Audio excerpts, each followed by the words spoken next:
Hi there, it's Matt here, and welcome back to the podcast. Today, we're continuing our series exploring how to enhance the fundamental aspects of your sleep. Questions like, how do I get more deep sleep, more REM sleep? How can I stay asleep throughout the night? And how can I fall asleep more quickly and easily? Today's episode is all about heart rate variability, or HRV for short, and specifically how you can boost and thus improve your HRV. Let's start with some basics. Notably, what exactly is HRV and what does it reflect? HRV measures the subtle, natural variations in timing between your heartbeats. To picture this clearly, imagine your heart not as a mechanical clock ticking away rigidly, but rather as a talented jazz drummer.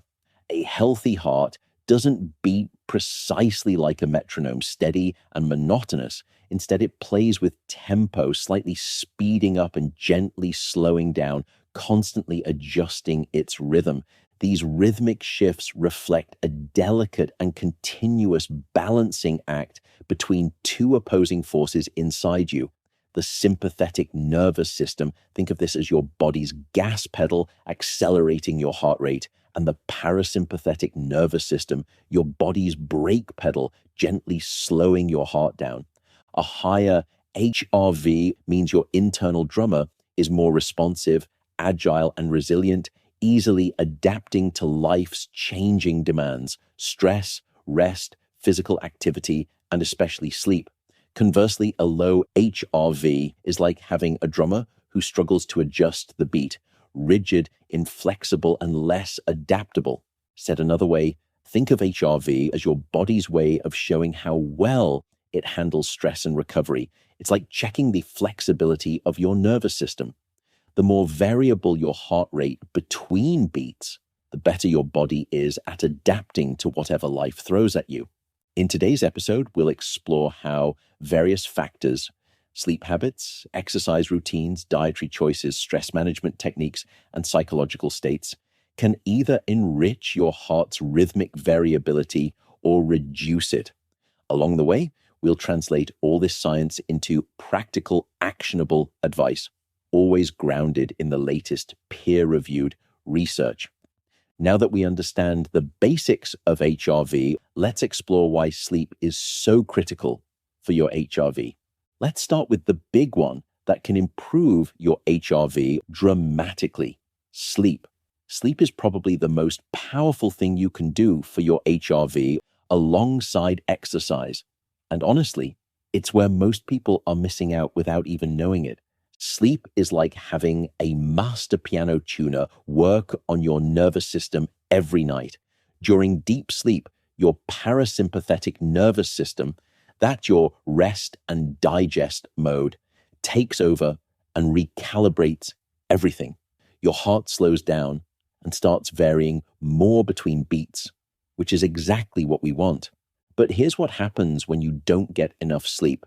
It's brutal for your HRV. Scientists have done studies where they restricted people to just 3 hours of sleep for several nights. The result? Their HRV dropped by about 30%.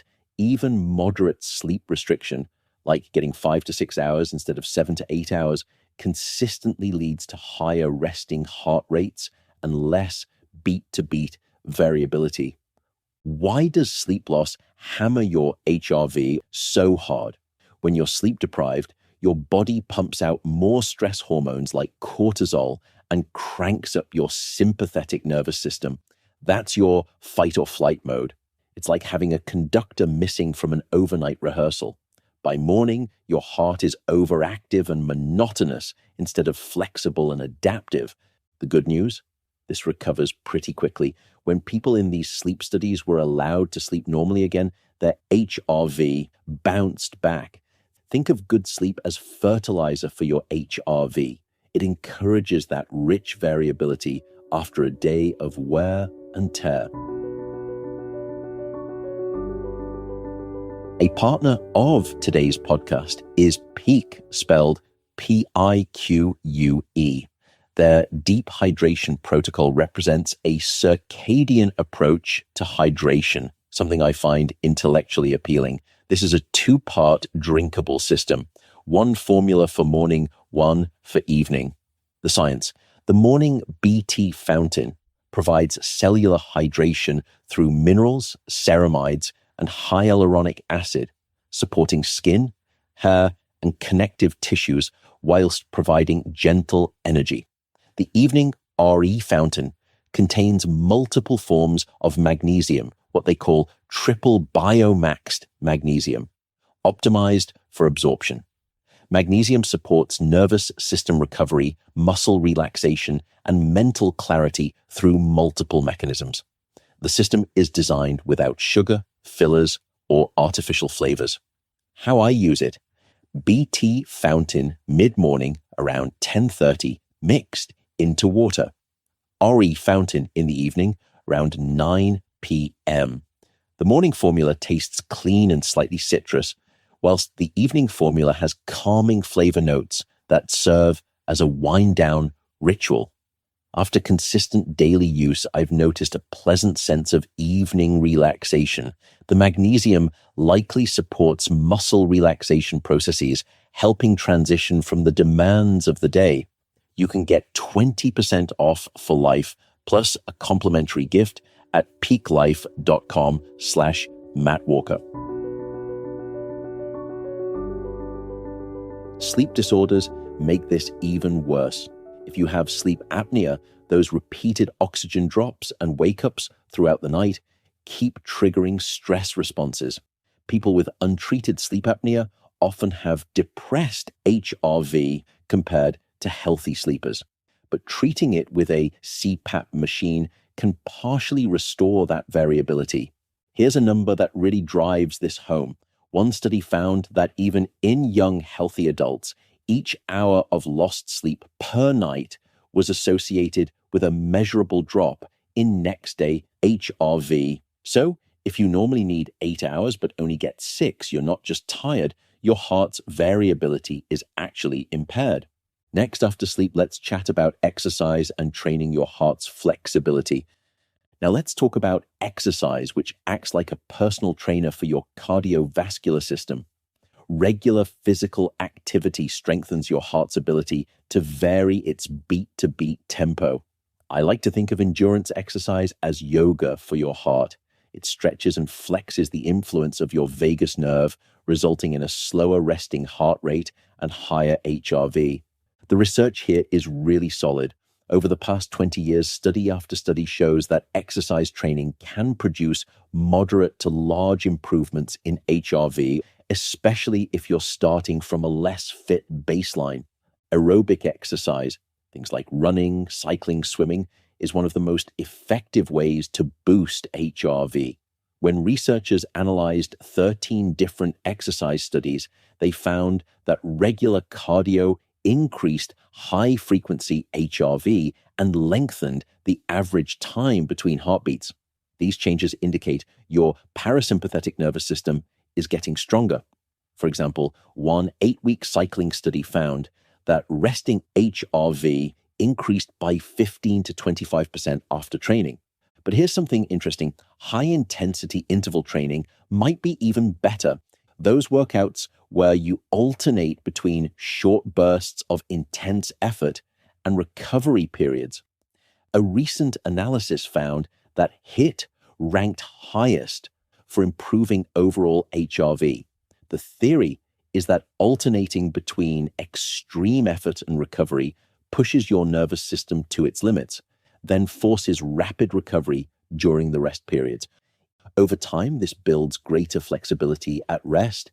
Even strength training helps, though not as much as cardio. Historically, people thought weightlifting just affected heart rate and blood pressure during the workout, but research now shows it can provide chronic benefits too. About 2/3 of resistance training studies show significant increases in resting HRV after a few months of training. What about things like yoga and Tai Chi? The results are mixed. Some moderate intensity yoga sessions increase HRV, but very gentle routines show minimal change. The intensity seems to be key. You need to stress the system enough to provoke adaptation. Now, there's an important caveat here. Right after a hard workout, your HRV actually drops temporarily.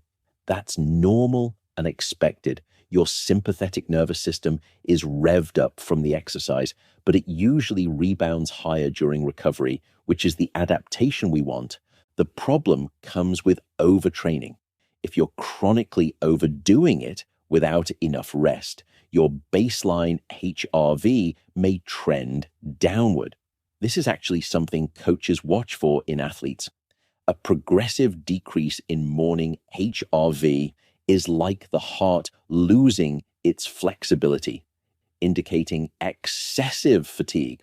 When balanced correctly, exercise is one of the strongest HRV enhancers we know of, often increasing measures by 10 to 40% from pre-training levels. The key is consistency and balance. Move regularly, but give your body time to recover. No conversation about HRV is complete without speaking about stress management and calming the static. Psychological stress is a major enemy of HRV. When you're tense or anxious, your sympathetic nervous system tightens its grip on your heart, reducing that beat-to-beat variability we want. So effective stress management techniques can release that grip and restore a healthier rhythm. Think of stress as static noise that interferes with your heart's music. Techniques like meditation and deep breathing act like noise-canceling headphones for your mind, allowing those rest and digest signals to be heard clearly by your heart. Even a single session of deep breathing can substantially increase HRV. For example, breathing at about 6 breaths per minute, which is a common relaxation breathing rate, can amplify HRV by 50% or more during the practice. This is why people often feel physiologically calmer after slow breathing. The heart literally finds a steadier, more variable groove. So it must be at least a decade now, I have been an avid, probably more like rabid consumer of protein shakes. But the hard thing, honestly, in the supplement space, if you really understand and do your diligence, is this critical thing called trust. It is very hard to find a brand that you can truly trust. That's when I came across the company Puri and the really impressive founder.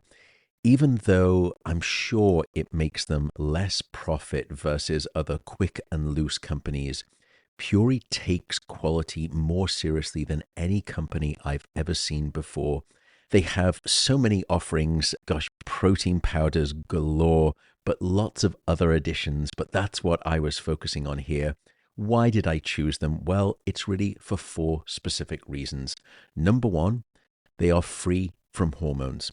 Number 2, they are free from GMOs. Number 3, they are free of any pesticides. And number 4, and this is the critical confidence part, every single batch is third-party tested for over 200 harmful contaminants, things like heavy metals, etc. All you have to do if you are a neurotic nerd like me, you can even scan the QRI code on the back of the product to get the third-party independent laboratory test results. That's how much trust and confidence they place in their product. By the way, if you want a recommendation, go for the dark chocolate flavored protein powder. It's just exceptional. In fact, it's wonderfully addictive. I didn't just say that. Anyway, it delivers 21 grams of protein per serving. And for folks of my podcast right now, you can save 20%. So go over to puri.com/Matt Walker, and that is spelled PUORI.com, Matt Walker. So again, that is PUORI.com/Matt Walker, and you will get 20% off your product. But what about long-term benefits? This is where the research gets a bit nuanced. Many individual studies show that mindfulness-based interventions and yoga lead to increased resting HRV, especially in people who start with lower HRV or in higher stress. However, when researchers combined all the rigorous trials in a big analysis, the average effect was positive but modest, and it varied greatly between individuals. It seems like factors such as the type of meditation, how long you practice, and your baseline stress levels determine how much your HRV improves. Interventions that involve active techniques like guided breathing tend to show bigger increases than passive mindfulness alone. One standout approach is HRV biofeedback, where you use real-time HRV displays and breathing exercises to learn how to maximize your variability. It's like a specialized music lesson for your heart. Multiple studies have found this effective in boosting HRV and improving stress resilience. In clinical populations with anxiety or PTSD, HRV biofeedback training over several weeks has led to significant increases in resting HRV alongside reductions in symptoms. On the flip side, chronic psychological stress, trauma, or certain psychiatric conditions impair HRV. People with generalized anxiety or PTSD often have lower resting HRV than calm individuals. Their nervous system is stuck in a state of vigilance, but successful therapy that alleviates these conditions can partially restore HRV. The bottom line, stress management is a key lever for improving HRV. While meditation's average effects might be modest, certain individuals experience meaningful improvements, especially with active techniques. The mechanisms center on reducing that overactive stress response and enhancing your body's rest and recover system. Next up, I want to address sleep disorders and circadian rhythms. Our bodies operate on a roughly 24-hour internal clock, and HRV follows this rhythm too. Typically, HRV is highest at night during sleep when your rest and digest system predominates, and lower during the day when you're active. This daily pattern is like the heart's own tide. Variability flows in during quiet darkness and ebbs out under daytime demands. Disrupting this natural rhythm can impair HRV. One of the most striking examples is shift work. People who work nights or rotating shifts force their bodies to be active when they should normally be resting. Studies of shift workers show they have significantly lower HRV during their sleep periods compared to day workers. The problem is that circadian misalignment increases stress activity and dampens rest and recovery signals. Your body's clock controls the release of hormones like cortisol and melatonin that influence your nervous system balance. When shift workers try to sleep during the day, they often can't achieve the same depth of recovery, leaving their HRV depressed. Even jet lag temporarily disrupts HRV. When you travel across time zones, people often notice their resting heart rate is higher and HRV lower for a few days as the body tries to recalibrate. To support HRV through circadian strategies, maintain regular sleep-wake times, maximize true nighttime sleep, and get exposure to natural light during the day. Your heart needs that reliable nightly restoration period to maintain its variability. A partner for today's episode is AG1. I've been using AG1 for quite some time now, and just for the record, I buy it myself to stay away from any of those trappings of free product. AG1 has just released the new formulation, which is AG1 Next Gen. It's still one scoop once a day, but now comes with many upgraded probiotics, plus additional vitamins and minerals. I also explored their 4 human clinical trials to prove out their efficacy with the data showing a marked boost in healthy gut bacteria. And that's the thing. I appreciate how AG1 keeps adapting to new scientific findings. They have made many formula changes over the years, and each new iteration keeps it at the cutting edge of this space. As I've mentioned, I began my AG1 journey over 4 years ago. Any company that holds their scientific rigor to the flames of clinical trials means a lot to me. So subscribe today to try the next gen of AG1. If you use the following link, you'll also get a free bottle of AGD 3K2, as well as an AG1 welcome kit and 5 of the upgraded AG1 travel packs with your first order. So make sure to check out drinkag1.com/Matt Walker. That's drinkag1.com/Matt Walker. Now let's speak about substances. Various substances we consume can have potent effects on HRV. The general theme is that anything stimulating or toxic will push HRV down, while avoiding these substances allows HRV to recover. Let's start with alcohol. Even moderate alcohol intake has a clear pattern. Heart rate goes up and HRV goes down. 2 drinks significantly increase heart rate and reduce HRV compared to baseline. A high dose of alcohol equivalent to 4 to 5 drinks leads to a sharp decrease in HRV within an hour.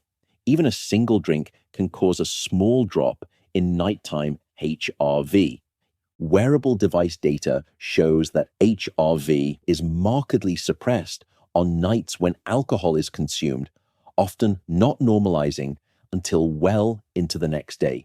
Chronic heavy drinking compounds this effect. Habitual heavy drinkers typically have 20 to 30% lower HRV than non-drinkers or light drinkers. The good news is that reducing alcohol intake can reverse these changes. Those who cut down over a few months see improvements in HRV. Interestingly, very light to moderate drinkers sometimes show slightly higher HRV than complete abstainers, but once intake rises above moderate levels, HRV declines steeply. Smoking is even worse. Each puff releases a burst of stress hormones, speeding up the heart. Heavy smokers have almost 20% lower HRV on average than non-smokers. What about caffeine? The research shows mixed results. Moderate caffeine intake doesn't seem to severely harm HRV for regular coffee drinkers. And at the population level, coffee consumption hasn't been strongly linked to HRV problems. However, excessive caffeine or energy drinks, especially in people not used to caffeine, will cause a temporary HRV drop. For optimal HRV, avoid tobacco, limit alcohol, and use caffeine judiciously. The heart's rhythm will be much healthier without these chemical stressors interfering with its natural variability. So let's put it all together. What are the take-home messages here? Well, as we've learned, heart rate variability is like a report card for how well your body handles stress and recovery. The beautiful thing is that it's modifiable through lifestyle choices. Exercise training can raise HRV by significant amounts. Quitting smoking can bring almost a 20% improvement over time. Most HRV improving factors work by either increasing your rest and recovery system or reducing your stress response. Think of them as different ways of nurturing a garden. Sleep waters it, exercise feeds it, and stress management removes weeds. The harmful factors are like trespassers trampling that garden. The science of the past 2 decades shows us that we have considerable control over this hidden rhythm. By prioritizing sleep, staying active, managing stress, and avoiding toxins, we grant our heart the variability of a well-rehearsed orchestra. And in that variability lies not only a number on your fitness tracker, but a sign of a more resilient, adaptable you. When your HRV is higher, you're better equipped to handle whatever challenges come your way, both physical and mental. Your body becomes like a skilled musician, able to improvise and adapt rather than being stuck playing the same monotonous tune. That's the power of understanding and optimizing your heart rate variability. It's a window into your body's deepest rhythms. And with the right lifestyle choices, you can help that rhythm become stronger, more flexible, and more resilient. And with that, I'll simply say, thanks for listening. Share the episodes if you like them, and I'll see you next time. Thanks so much again for tuning in.